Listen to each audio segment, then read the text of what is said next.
Assalamualaikum warahmatullahi wabarakatuh. Selamat sore. Kembali lagi di Air Podcast episode ke-11. Kali ini kita akan ditemani oleh kakak-kakak yang ganteng-ganteng dan juga cantik-cantik. Di sebelah kanan saya ada Mas Nopal. Halo. Dan untuk di sebelahnya lagi ada Kak Sania. Hai. Oke, gimana nih Kak kabarnya untuk hari ini?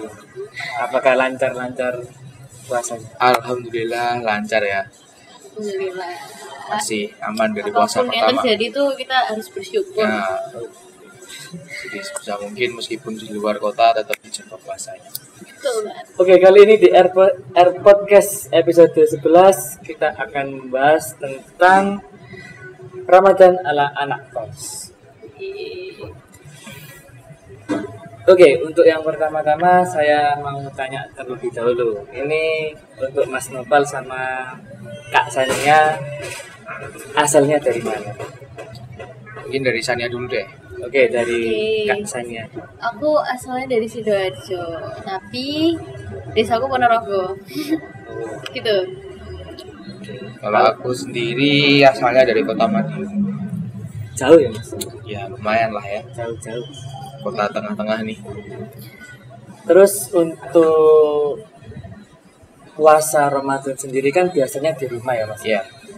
Nah, untuk kali ini kira-kira gimana rasanya puasa di kota orang lain atau merantau jauh dari rumah? Sebenarnya udah kali kedua sih, cuma mungkin lebih lamaan kali semester ini untuk kali ini. Kalau semester lalu cuma sebentar aja. Kalau rasanya puasa di kota orang, bingung ya. Mungkin karena kadang kita kan juga sulit buat prepare masak, apalagi kalau sahur kan udah jam berapa. Mungkin kayak gitu sih susahnya. Cari-cari bukanya juga. Banyak belinya. Lumayan miskin ya. Iya. Kalau Apalagi lama-lama di Surabaya, sini, guys. kalau di Surabaya ya. Mahal-mahal berarti ya Mas untuk makanan. Tergantung. Tergantung gimana kita nyarinya. Kebetulan aja kemarin dapetnya yang kayak gitu.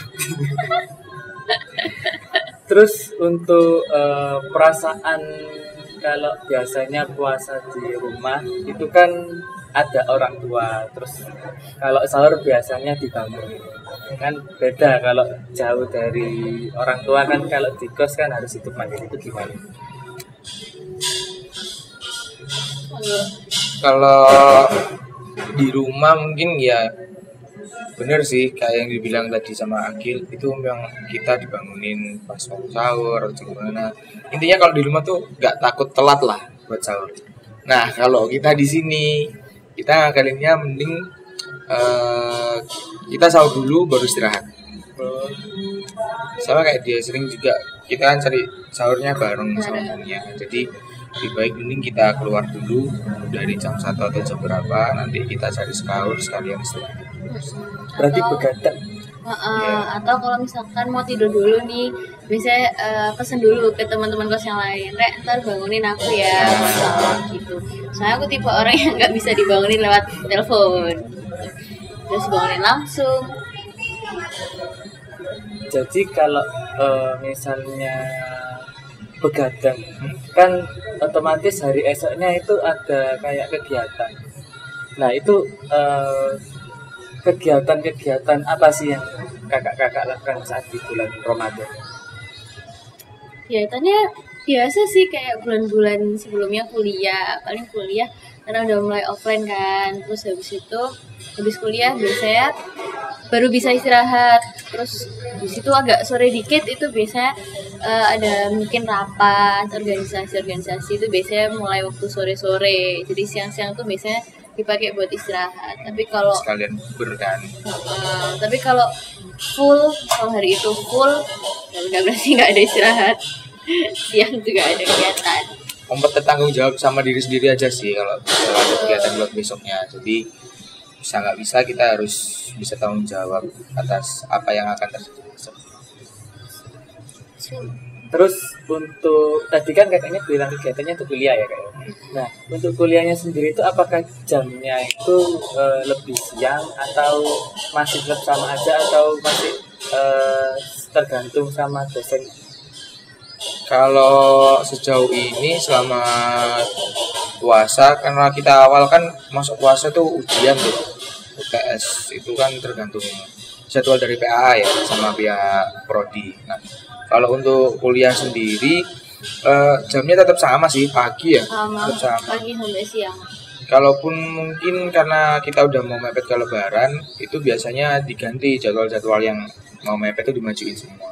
Iya, betul. Terus kalau misalnya kuliah ya, Kak, ya, kan saya itu pernah kuliah malam. Nah, itu kan saya itu agak bingung cara bagi antara kuliah sama ibadah. Nah, itu kakak-kakaknya sendiri ini bagaimana Keren cara banget membagi loh. waktunya? Kalau dari Sania dulu deh, gimana? Oke, kalau aku kan karena kebetulan kelasku kan cuma sampai siang aja nih. Jadi kalau misalkan buat malam, ibadah malam kayak terawih, salat terawih, sebenarnya nggak seberapa terganggu sih. Cuman biasanya kita menjelang sore kayak tadi aku bilang, menjelang sore itu biasanya ada organisasi. Jadi kayak kegiatan organisasi, misalnya kayak rapat nih, itu menjelang sore. Nah, ada beberapa teman-teman yang kalau misalkan rapat itu Rek, nanti sekalian sholat terawih ya gitu, ada yang kayak gitu juga. Jadi habisnya buka puasa kan diskusi terus buka puasa bersama, habis itu terawih bareng gitu. Ada beberapa yang kayak gitu juga. Ya, mungkin kalau dari aku kurang lebih sama kayak Sania ya. Kalau enggak misal memang itu pun kegiatannya kuliah, sebisa mungkin tetap kita jalani terawihnya. Kalaupun memang jadwal misal jam 8 kuliahnya, karena di masjid, misal di masjid dekat tempat kamu nih kan 21 rakaat ya, bagaimana itu tetap diikuti dulu, misal 11, nanti bisa juga nanti kan witir berdua sendiri kan juga bisa. Nah, jadi tetap datang aja terawih sambil dilihat schedule-nya gimana. Nah, itu sih biasanya. Oke Kak, jadi selain kegiatan-kegiatan perkuliahan dan ibadah di bulan Ramadan ini, kegiatan-kegiatan seru lainnya itu apa aja Kak ya? Oke, kalau dari kita kemarin sempat menyelenggarakan dan ikut serta dalam acara SOTR, Sahur on the Road. Jadi serangkaian acaranya itu kita sambil bangunin orang-orang sahur, sekalian kita berbagi sama orang-orang yang ada di pinggir jalan buat bagiin sahur dan lain-lain. Itu sih serunya. Terus Habis itu kita juga kemarin tuh sempet ngabuburit bareng. Jadi ngabuburit barengnya itu adalah jualan. Jadi teman-teman nih jualan kayak takjil gitu sama es buat mempersiapkan buka puasa gitu. Di situ kita lanjut ke acara S2R ya, Semara Ramadan Radiologi. Nah, itu acaranya kita ada bagi-bagi takjil juga. Habis itu kita juga bagi-bagi takjil juga di Yayasan Al-Madinah. Jadi kita di panti asuhan ya. Di panti asuhan. Jadi kita di sana sekalian juga kenalan sama mereka. Kenalan terus buka bersama sama mereka juga gitu. Seru banget nih kegiatan ini. Ya, harus produktif lah. Harus produktif. Jangan sampai membuat puasamu untuk tidur aja. Iya. Soalnya masih muda, Bro. Harus kegiatan itu harus diisi dengan kita. sekaligus menambah wawasan serta relasi juga. Wawasan, pengalaman, relasi. Betul. Jadi pada kalian yang para penonton jangan rebahan aja. Iya. Jangan lemes doang. Iya. Tirulah kakak-kakak. Kalau kalian puasa tapi tidur sampai maghrib, adekku juga bisa. Iya. Adek gue juga bisa. Ya, oke. Jadi jangan mas-masan. Terus ini kan habis ini mau lebaran ya. Nah, kalau mau lebaran itu biasanya ada liburnya sendiri gak sih? Mau lebaran kalau di TRP sendiri nih? Iya. Ada, tapi mulai H-1 ya, kalau nggak salah malam takbir itu udah kuliah terakhir. Oh berarti hari H Lebaran tuh libur biasanya 1 minggu sih. 1 minggu. Iya. itu biasanya kalau kakak-kakaknya ini mudik atau tetap di Surabaya? Jelas Tentu mudik lah saja ya. mudik ya. Jelas mudik lah. Suatu momen nih yang setahun sekali loh lagi pada. Tapi ada juga temanku yang nggak mudik sih, Mm, karena kan kayak emang rumahnya jauh juga kan ya. Jadi aku sempat lihat kemarin tuh dia Idul Fitri di Starbucks, nggak ada siapa-siapa di sini. ya gitulah ya, biasalah. Rumahnya mungkin beda planet ya. Jadi kayak jauh banget loh. Gitu lah. Pasti mudik sih. Ya, Kalau kalau dari kita pasti mudik. Soalnya masih bisa dijangkau. Terus biasanya kalau mudik itu kan kakaknya dari Madiun sama Ponorogo ya. Ya. Itu kalau mudik transportasinya itu pakai transportasi kereta atau bis atau naik sepeda sendiri? Kalau dari aku lebih biasanya bareng sama teman-teman sih. Kalau bareng sama teman-teman lagi banyak yang kan teman-teman banyak juga yang kuliah di sini, tapi beda universitas itu biasanya bawa mobil sendiri. Jadi ya lewat tol. Tapi kalau jadwalnya udah kayak beda-beda kayak gini, kemungkinan besar banyak dari teman-temanku tuh pada naik kereta. Oh, Karena kan sulit buat ngatur barengnya, terus pasti ada urusan juga di sana kan. Gitu sih. Oke, untuk pertanyaan terakhir. Pesan-kesan selama puasa Ramadan di Surabaya. Wah. Berat ya. Mungkin ada suka dukanya juga. Sukanya bisa bukber bareng teman-teman kuliah, kan jarang juga sih Super. Emang puasa? buka bersama. Puasa dong, tapi banyak aja yang godain. Terus karena kan kita juga, aku sama kamu kan masih terhitung angkatan COVID lah ya. Iya. Nah pasti kan kayak kita dulu waktu maba jarang banget bisa ketemu full team, terus kayak bisa saling kenal lebih jauh lagi. Nah di momen kayak gini nih yang bisa dibuat jadi kesempatan bisa lebih kenal lagi sama teman-teman, itu sih serunya. Dari sana nih ada yang mau ditambahin? Apa ya, sukanya tuh sebenarnya sama aja ya kalau aku. Ya kalau misalnya di sana juga, tapi aku kalau puasa di Ponorogo juga banyak yang godain sih. Jadi jauh dari orang-orang berbahaya ya, di sini banyak banget.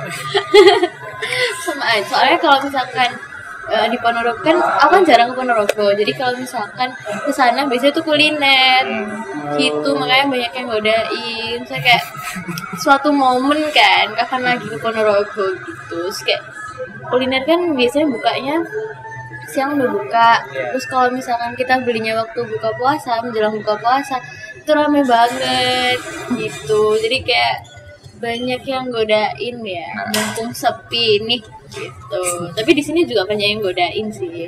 Lebih banyak mana di Ponorogo atau di sini? Berat ya. Berat ya. Lebih banyak di Ponorogo sih, tak aduh. Gitu. Ya. Terus tadi kalau dukanya menurut aku ya yang pertama yang godain itu tadi, terus kayak mungkin kadang kepikiran lah ya. Terus biasanya sahur di rumah bareng keluarga, terus tiba-tiba bangun sendiri di kamar kos, cari info anak-anak posisi di mana, kayak gitu mikir. Iya Kayak benar. gitu sih. Saya kalau mau masak juga nggak nutut kan sih waktunya, nggak nutut kayak Karena udah keforsir waktunya sama kegiatan lain, jadi kan sudah full kegiatannya. Lebih baik beli gitu ya daripada masak. Lebih efisien prefer kalau beli. sih, better lah. Better lah gitu. Pinter-pinter aja cari yang harganya murah. Nah, recommended tante. Tante, aku pernah makan sama ST-nya 5.000. Cuman 5.000 doang, guys. Wah, murah Udah banget. sama ST-nya. Wah. Oh iya nih, kan dari dulu habis ini mau lebaran kan. Iya nih, Sudah lima ya, 5 lebaran. Nah, persiapan apa nih yang dipersiapkan kakak-kakak? Oke, kalau persiapan nih beda sih dari tahun lalu. Tahun lalu kan misalkan pasti beli baju baru nih pasti teman-teman kayak adat ya dari dulu baju baru waktu lebaran. Nah tahun lalu tuh kalau kita beli baju lebaran tuh kan bareng keluarga, masih bareng keluarga. Cuman karena ini kita di kota orang, jadi kita beli baju lebaran tuh ya beli sendiri. Bareng teman-teman. Udah bareng teman-teman juga, udah beli sendiri. Jadi beda banget sih dari tahun lalu. Tahun lalu tuh karena masih online ya, kita kuliah tapi masih online. Jadi ya itu kita harus mempersiapkan sendiri atau sama teman-teman, beda sama yang lain. Apa gimana? Untuk yang udah disiapin ya mungkin karena udah gua bakal agak jauh ya, pastinya lebih jaga lagi kesehatannya sih, karena di masa puasa kayak gini kan imun kita juga ikut turun dan energi juga berkurang. Nah, karena berhubung di sini masih banyak Omikron yang berkeliaran dan banyak juga keluarga yang menangis di rumah, sebisa mungkin kita diperketat lagi prokesnya, mau pulang apapun sebisa mungkin tes dan yang lain-lain kayak gitu sih. Terus buat temen-temen yang mau pulang naik motor sendiri, hati-hati lagi, jangan diforsir terangganya buat keburu sampai ke rumah, daripada kalian keburu terus terjadi apa-apa malah bikin sedih keluarga yang di rumah. Jadi lebih baik bawa santai, yang penting tujuannya Jangan lupa berdoa sih. dan berpuasa. Mungkin untuk teman-teman juga hati-hati di jalan untuk yang saat ini mau mudik lebaran, karena seperti yang dikatakan oleh Mas Novel tadi, jikalau di bulan Ramadan ini kan imun pasti turun-turunnya karena capek di saat siang harinya. Terus saat ini juga masih ada pandemi dari Omikron, jadi Omikronnya masih melanda di sini, jadi tetap dijaga kesehatannya, tetap dijaga prokesnya, walaupun sudah vaksin masih kita tetap harus hati-hati. Oke, mungkin cukup sekian dari Air Podcast kali ini. Mungkin bisa dilihat untuk keseruan-keseruan Air Podcast untuk selanjutnya. Kami dari Air Podcast mengucapkan Selamat Hari Raya Idul Fitri. Mohon maaf lahir dan batin. Terima kasih. Assalamualaikum warahmatullahi wabarakatuh. Waalaikumsalam warahmatullahi wabarakatuh.